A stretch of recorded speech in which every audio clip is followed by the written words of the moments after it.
What is up, Double Shift family? Today I'm going to preview the conference finals of the Stanley Cup playoffs. First, we're going to start off on the East, where we have the Carolina Hurricanes taking the Florida Panthers. But the way this is going to go down, similar to my last video, I'm going to highlight the matchups, then I'm going to highlight the X factor of this series, and a bit different, I'm going to do a separate thing for the goalies. And then at the very end, I'll give you a prediction of who I think is going to win. So with no further ado, let's start off on the East. We have Florida playing Carolina. Carolina coming out of the Metro is no surprise.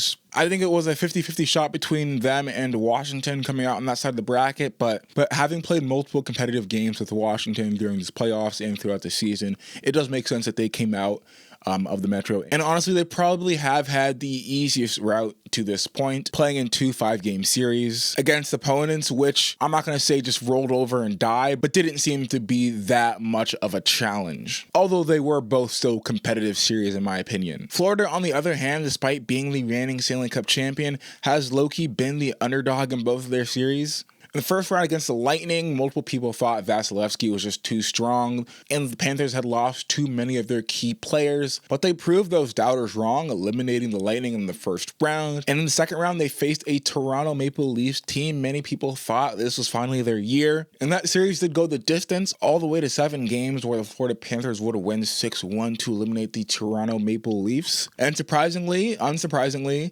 end back up in the Eastern Conference Finals, facing a familiar foe. As I get to this series in particular, the X factor for the Carolina Hurricanes is Freddie Andersen. And I know I just said I was going to separate goalies this time, but they won their last series against the Capitals on the back of an amazing performance by Andersen. He has been the best goalie in the playoffs so far. But other than Freddie, I'd say the Carolina Hurricanes' biggest obstacle to winning this series is, can they get more high danger opportunities? We all know Carolina is the highest shooting team in the NHL, but after watching this series against the Caps very closely, they throw a lot of low danger shots on net.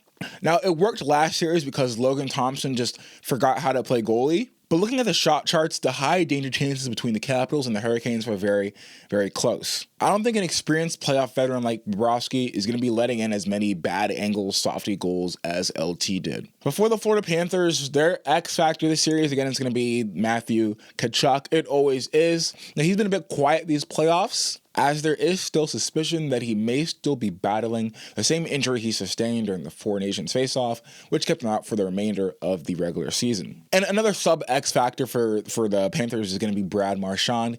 He is a notable playoff performer and a Leafs killer.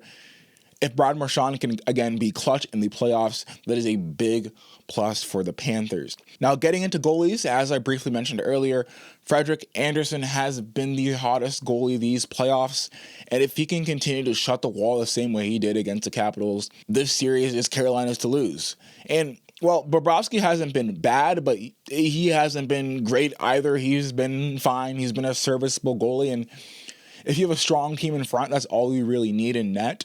But the goalie battle so far these playoffs has to be advantage Carolina. But despite that, I still have the Florida Panthers coming out of this series and heading back to the Stanley Cup final for the 3rd straight season. Now, this could be because I just hate Carolina with a burning passion, but I do feel like Florida has that X factor. Bobrovsky will be strong enough in net. And I think the Panthers just have more grit and experience that the Capitals just didn't have, and able to really push this Carolina team to the brink. But if there was any other team on the East to beat the Panthers and to make it to the Stanley Cup final, it is these Carolina Hurricanes. But we'll see if I'm right in about 2 weeks. Now, moving over to the Western Conference, we have the Edmonton Oilers playing the Dallas Stars. Dallas's road to these finals have not been an easy one. Their first series was a 7-game thriller against the Colorado Avalanche, where they came out on top. And their second was a 6-game, very competitive series against the Winnipeg Jets, President's Trophy winner Winnipeg Jets. So they've had to defeat 2 very tough opponents, battling through injuries to even make it to this point. To be honest, all around, I believe that the Colorado Avalanche and Winnipeg Jets are probably stronger teams than the Edmonton Oilers. But the thing about Edmonton is that they have Connor McDavid and Leon Draisaitl, and oftentimes that is enough to just win you a series. So it really is no surprise that they are here either, but I do believe I did have Edmonton winning their series against Vegas. And honestly, I think they probably have had the easier path to the finals. The series against the Kings looked competitive at first, but kind of fell apart as the Kings could not win on the road. And the series against the Golden Knights just really never felt that competitive at any point. But I do think that this series against the Dallas Stars will be very, very competitive. Now, the X factor for Dallas is their depth. They've shown throughout these playoffs that they probably have the deepest team in the NHL. And getting back Jason Robertson is only going to help that. And while he's been cold so far, I feel like he will warm up. But in his absence, other players like Sam Steele and Mikko Rantanen have been able to step in and provide output where he hasn't. And just imagine if a player like Robertson gets rolling, him firing on all cylinders with Wyatt Johnston, Jamie Benn, and Tyler Seguin, this team is going to be dangerous. Now, the X factor for Edmonton is also their depth, but kind of in a different way. We already know that Connor McDavid and Leon Draisaitl will show up. They are both notable playoff performers, but the key for the Oilers is they need just a little bit of help. It is very possible that McDavid and Draisaitl could both have 15-point series. But if they have no support from the rest of the team, then that is just not enough. It's almost enough. It almost won them a cup. But when they couldn't get it done in Game 7 last year, you took a look around the locker room and saw 20 other guys that really didn't contribute much. Now, obviously, they can still contributed a lot to get to that point. But in the waning moments of the series, they needed some help, and they just weren't able to get it. If the Oilers can get just that little bit of help from their depth, then this team with McDavid and Draisaitl literally cannot lose. Well, except for who's in net.